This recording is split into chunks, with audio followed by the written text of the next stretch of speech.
Today, Australians are getting screwed in the bad way. Let's help them out. This is CheckPoint.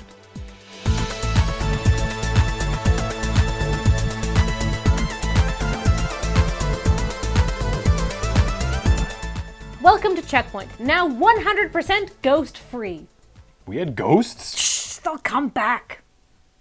A newer, more ridiculous special edition of Saints Row 4 has been announced. More ridiculous than the Wub Wub edition, complete with Johnny Gat memorial statue, dubstep doomsday button, and a 12-inch replica of the dubstep gun?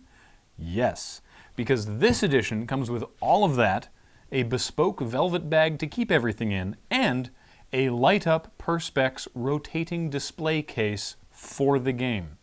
And once you're bored of the game, think of all the other things you could use a purple-lit rotating display case for. Whatever other game you're playing right now. Your favorite Transformers toy. Some kind of award? It'd be a great place to display all the fucks you give, except you clearly don't have any. Technology company and top contender for Evil Intergalactic Corporation of the Year, Globacore, has created a game that combines a stationary bike, Kinect, and Oculus Rift into an unholy hybrid. It's called Paper Dude VR, which is basically Paperboy. So finally, we can recreate the experience of the early morning paper route we tried so furiously to avoid as children. I can already hear my dad getting mad. The Australian government has done a study on game pricing. It has concluded that Australians are paying between 40 to 90% more than everyone else in the world for video games and software, substantiating a fact that every Australian who can use the internet already knew. However, they also found out something useful. There's actually no good reason for games to be so expensive. So how expensive are they?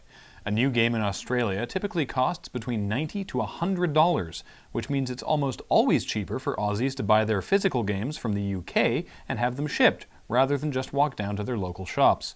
So Australian gamers must love their digital downloads then. Well, the prices on sites like Steam and Green Man Games are also cranked up just for Australians, because game publishers requested that the online prices Aussies see reflect the physical prices they see, meaning an Australian Steam download can be up to 300% more expensive than the same download in the US. When asked just why the fuck games were so expensive in Australia, considering they require no localization, special servers, or in the case of digital downloads, effort to produce, game publishers gave a variety of excuses, such as offering Australians a bespoke experience. Bespoke in this case clearly taking on a hitherto unknown definition of price gouging. Anyhow, since the Australian government isn't going to start regulating software, we here at CheckPoint have a solution to help our exploited Australian brethren. We are declaring Monday, August 12th, Gift a Game to an Aussie Day. Find a friend down under, get their address, add them to your Steam friends list, send them a game they want. You can gift Steam games internationally, and if you're sending a physical game from the UK, you can play it in Australia. Australians get their games, and retailers will hopefully see a dent in their ill-gotten profits. Let us know how it turns out. Axis's dating sim/visual novel Sweet Fuse is coming to North America on August 27th. You, and by you I mean me, play as KJ Inafune's fictional niece who has to save an amusement park and a bunch of hot dudes at the same time. Over the past week, there has been quite a bit of talk online about objectifying women in video games, so I say, fair's fair, let's rate my, and I mean your, potential Sweet Fuse love choices in what I sincerely pray will be a reoccurring segment, Kathleen's Bishi Roundup! First up, we have Toa Wakasa, a 17-year-old pop star. He's cheerful and confident, but apparently scares easily, clearly designed to appeal to One Direction fans. 2 out of 10 would not do. Next up, 19-year-old Kauta Miyoshi. He's smart and great at online fighting games, but he can't run for more than a minute without needing to lie down. Much too close to my actual dating prospects. 4 out of 10, not fantastical enough. Moving on, we have an adult, 26-year-old Kimimaro Uribe, a calm and gentle oracle who can predict people's fortunes using his crystal ball. Sorry, Kimimaro, I'm going to have to give you a 2 out of 10 for unscientific, mystical bullshit. Ooh, but getting even more adult, we have Ryusei Mitirashi. He's 24 years old and an escort, aka a women's club host. Sharp-tongued and quick to anger, he's still a professional and is popular with the ladies. Overall 5 out of 10, I might do, but I hope he's more than just quick with his tongue. Moving on, we have 20-year-old Makoto Mikami, a university student. He's mysterious and probably a secret bad guy, judging from his character description. Too dull for my taste, so he gets a 2 out of 10, but conditionally bumped to a 7 out of 10 if he actually turns out to be a bad guy.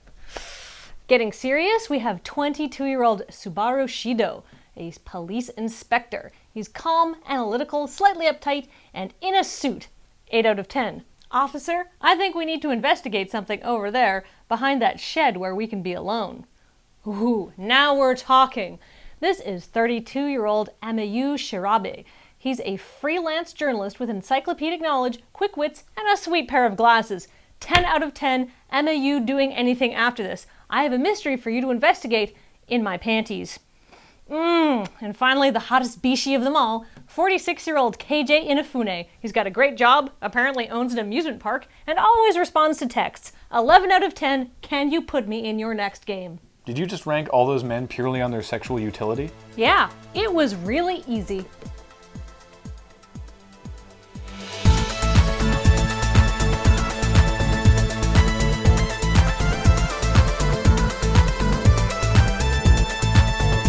Coming up, Vivendi finally found someone to buy Activision Blizzard.